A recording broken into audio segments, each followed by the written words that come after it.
Creating filters in Excel isn't hard, but what about when we want to allow our users to filter by any column, even multiple columns, without disrupting the original data?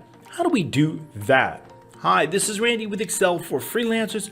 Today, I'm going to walk you step by step how to create dynamic multiple filters with just a few lines of VBA code, even if you've never programmed before. It's going to be a great training. I cannot wait. So let's get started. All right. Thank you so much for joining me. We want to be able to filter by multiple fields. In fact, we don't even know which ones we want. So we want to give the user that ability to do that. So how can we do that? In fact, we can even actually have multiple, just like this, in case we want to find some specific customer. We can do just that with easily dynamic multiple filters. And I'm going to show you how to do that today. If you do want this template, I'll make it fully available to you. Just click the link down below and we're going to be able to get that sent right over to you. I'm going to be sharing with you this method of filtering, which is really powerful because it contains multiple ways to filter multiple fields very quickly and very easily. We'll be taking it step by step and doing it from scratch. So let's get started. I just released a brand new update on my AI tool pack. It's got 12 different features and I'm currently offering 30 days for free. You can give it a try at no obligation. I'll include the link down below. That's the AI tool pack. It's going to save you massive amounts of time with all these great features. All right, so let's get started. What I'm going to do is I'm going to clear all the functionality in this and then we're going to move on. All right, now that everything's been cleared, first thing what I want to do is I want to create a search by drop down list. Now, this is not our original data and we generally don't want to work with our original data. We just want to try to separate the original data so that it stays protected and then have the user interface or what the user sees usually on a different sheet. This way they can interact and sort and filter and do whatever they want with it without damaging the original data. The original data is right here in the client's database. So the first thing what I want to do is I want drop down lists here of all of the field headers, so all of the field names. So that's the first thing that we're going to do. We're going to call that our search by. So I'm going to take a look. Here's all of the original headers. I'm going to right click and I'm just going to copy them. I want to paste them, but this time I want to use the transpose feature because I want them vertical. So here we're going to use transpose and we're going to transpose them just like this. Now I want to give this a named range. So I'm going to call this search by. And then we're good to go on that. So now that search by, I want to make available to the end user. So in both of these fields here, I'm going to put that search by. So I'm going to double click and drop this down. We'll go into the data and then data validation. And instead of any value, I'm going to set it on the list. And I'm going to put it equals to search by. Great. So now we can see that the user can now select a search by of any type of field, even one or more fields. Okay, so now what I want to do is I want to create the criteria for our advanced filter. And so how do we do that? That's going to happen inside our client's database. I want to run an advanced filter. I want criteria based on what the user has entered, and I want to put it right here. So the first thing what we have is we have dynamic headers, meaning we don't know which one of the headers they're going to be filtering by. So that's the first thing that we need to put in here. And I just cleared out what I had. So it's going to be linked to here. However, if it's nothing, it's going to create an error, meaning if they've just left this empty, I don't want the header to be empty. So what I want to do is I want to check in E3. If E3 is empty, or if E4 is empty, if either one of these are empty, basically I want to show all the values, at least for this one. So what I want to do is I want to put in something default. The client ID is default, meaning there's always a value with the client ID. So what I want is to show something that's going to be default, and I'll show you what I mean by that. So what we're going to do is we're going to start out with a formula. I want to check for two conditions, if and then or. Now what are those two conditions? The first of which is this client name here, or this search by. If that search by is equal to empty, or the search value that the user has entered is empty. So if either one of those conditions is true, then what do I want to put? Then I just want to put a default header on that. Now the default header, I'm going to use the client ID. Now why am I using the client ID? Because the client ID contains a value always, and that's exactly what I want. However, if either one of those are not empty, what do I want to do? I want to put in the actual header that they've typed in, and that actual header is located right here in filters F3. And let's go ahead and we'll see exactly how that's going to work. So here we see the client ID. So as soon as they enter a value here, it is going to change to client name. If any one of those are left out, then it's going to revert to client ID. That's what I want. Now I want a very similar formula here. So what I'm going to do is I'm going to copy this. Now for the value here, here's what I want to do. I want to know, once again, if either one of them are empty, I want to put something inside. But this time I'm going to put it does not equal empty. And what that's going to do, let me just put in something temporary so we can show you, which is this one right here. And we'll just put that in. That's okay for now. So the idea is this. If any one of these are empty, it's simply going to put in the client ID does not equal empty. And what that's going to do is going to return every single value. And that's what I want because the client ID is never empty.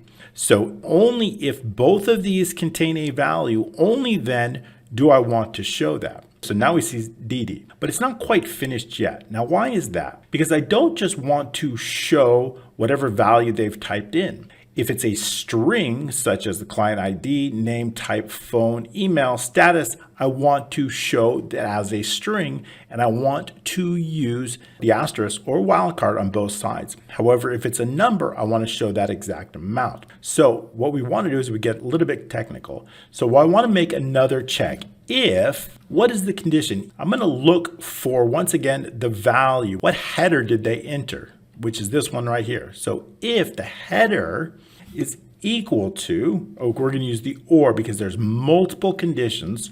So the first condition is E3 is the date. That is our first numerical value, date, cost, and amount. All three of those, I want to do something a little bit different. So if it's a date, I want to do something. Or what if it is a project cost? That's also numerical. That's going to be an L9.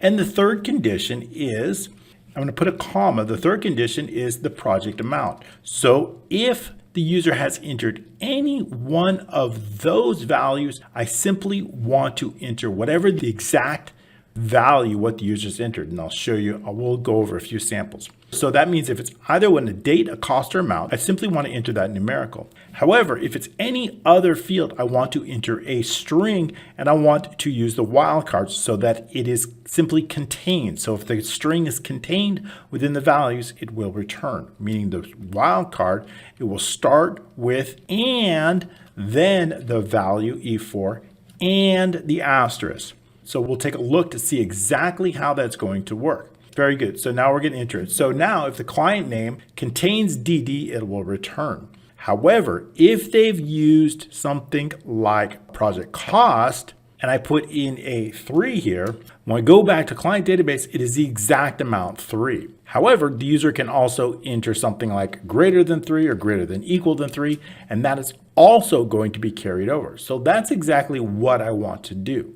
Now, so we've got the right formula. Now we simply need to repeat this formula a little bit. So I'm just going to bring this over here and then make some adjustments. Of course, it is not M2. We still need to maintain it to L2. So we're going to do that. So once again, if this, now we're focused on F. If this is blank or this is blank, if F3 is empty or F4 is empty, we want to return client ID, and that's it. And that's exactly right here.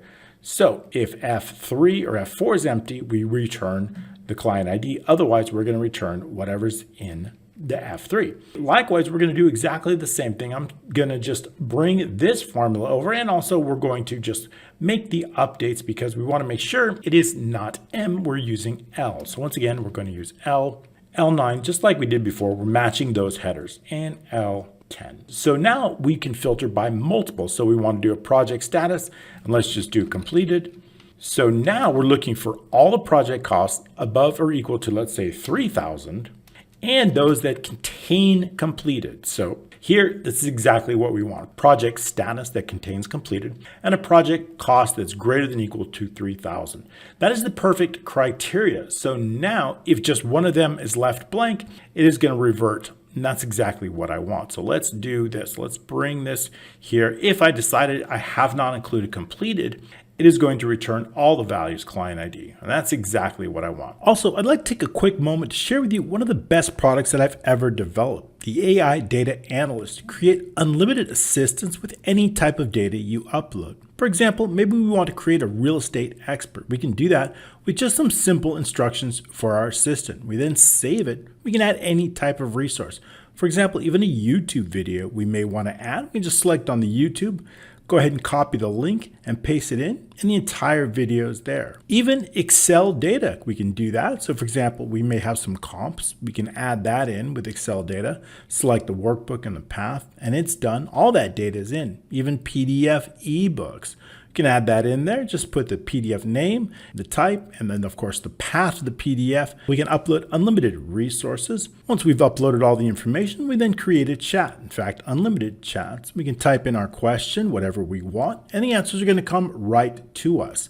This is the AI Data Analyst. I'll include the link down below, and thanks so much. So now we've got our criteria set up perfectly. We have our filters set up perfectly. Now it's time to move into VBA and create that advanced filter. So we're going to go into the VBA, which is the developer here. Now, if the developer tab is not visible to you, all you need to do is right click on any tab and click customize the ribbon.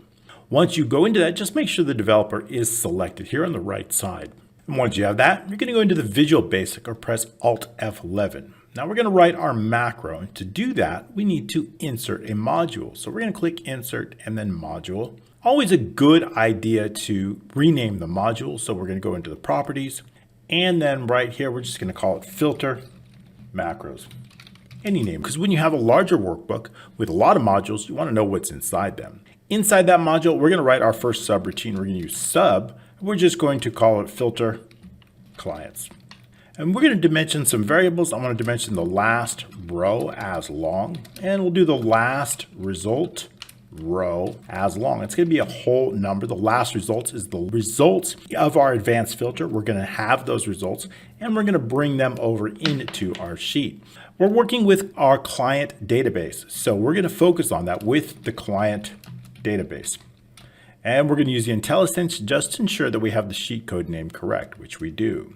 I want to determine the last row. So last row of data is equal to .range A9999 .end XLUp .row. This is our last row of data. I want to make sure that we actually have some data. So if we take a look inside the data, that first row of data is row 3. So if our last row is less than 3, then we can exit the sub. No need to move forward.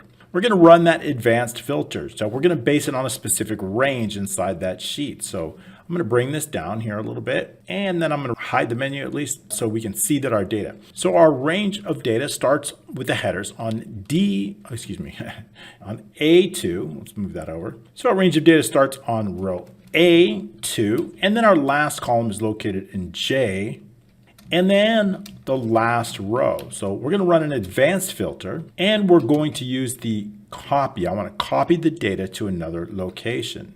I want to set some specific criteria, which we've been working on. So criteria, and then range is going to be equal to, what is that range? We're going to use the headers, which is N2 all the way through O3. So that's our criteria. So we're going to set that as criteria. Now we're ready to copy. So I'm going to set the copy to range. And what's that copy to range? The copy to range is going to be where do we want the results to appear? And we just need to put in the headers, and we need to make sure the headers are exactly the same. So what I always do is I just take the headers here, I copy them, and then I simply paste them because they must be exactly the same.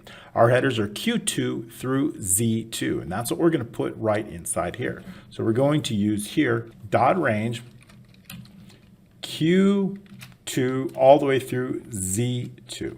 And then what we want is we want to make sure unique, and then we'll do equals true. So we're going to set true. So let's go ahead and run that filter right now. So we're going to just run it, and we see that we have data. Great. But I want to determine the last result row, and we'll use the required column, which is column Q. So that we're going to call that into a variable. The last result row is equal to dot range Q, and then we'll use a large row, dot end, XLUp, dot row. Okay, so this is our last result row. I want to check to make sure that we have results. If the last result row is less than 3, then exit sub. We have no results. So also what we want to do is one step before that, in case we have any data, which there's a good chance. Inside the filters, I want to clear any of the data that might be here. So D8 all the way through M in a large row. And that's going to be based on our filters. So we're going to use the filter sheet, dot range, and then we want to clear any data. So once again, it's D8 all the way through M and then a large row, dot clear content. So we want to clear any of the data that might be there so that we can refresh it. So that's the first thing that we want to do, D8 all the way through M in a large row. Okay, so now that we have that, what we want to do is we know we have data inside and we want to bring that, all that data we want to bring to RD. Now this is the point where you might want to sort. If you're going to run any sort, you can do that right here. We won't do any sorting. So now what I want to do is I want to bring that data into the filters. So filters, I can just copy this portion right here and paste it here. M and the last result row. Now we notice that our data starts on row 3. Our results start on row 3 here. However, our destination starts on row 8. So we need to compensate for those 5 different rows. So we can do that by adding those 5 right here.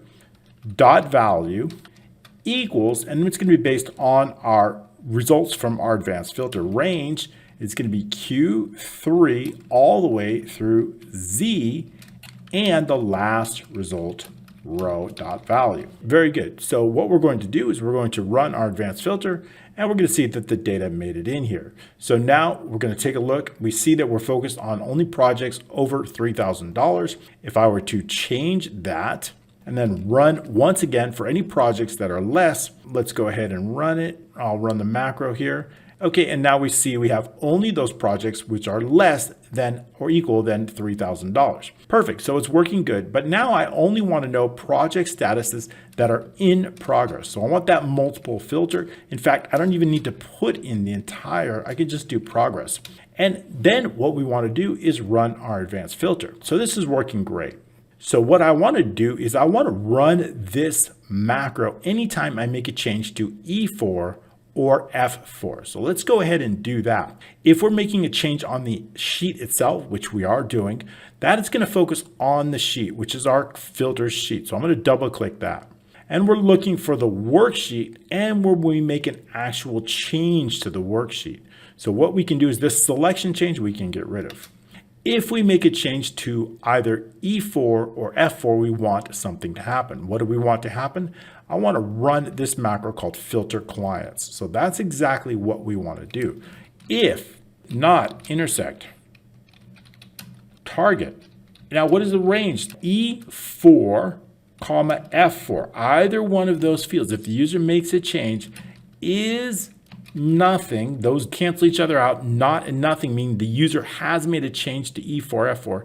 Then I want to do something. What do I want to do? I want to run this run filter. So now if the user makes any change at all, we can clearly and easily run that filter. So let's go ahead and take a look. So now let's say I change this to greater than, it should automatically run, and it has. So now we have all the jobs in progress that are over 3,000. So that's working quite. Now maybe I want to clear this. If I clear it, it's going to show all those.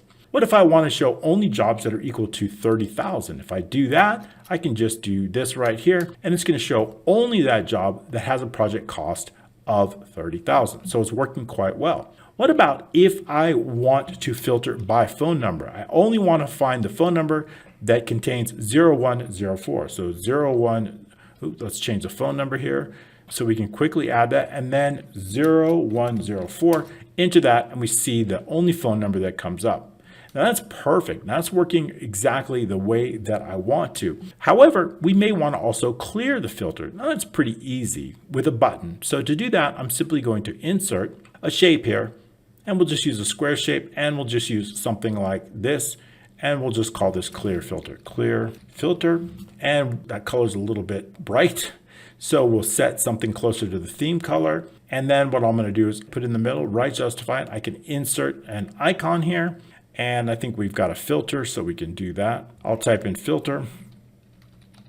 And we can just use this one, although it's not really clearing the filter. And so we'll just enter right here. Now we can also set that to white using the fill, so that's no problem. But we can show you how quickly and easily it is able to clear the filter.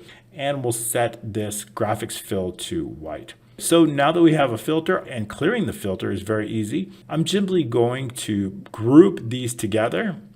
And then I want to assign a macro. Now the clear filter, all I need to do is E4 and F4, simply clear the contents of those. So we can do that with another macro. So let's clean up the additional spaces that we don't need here. We're going to write one more macro, sub clear filter.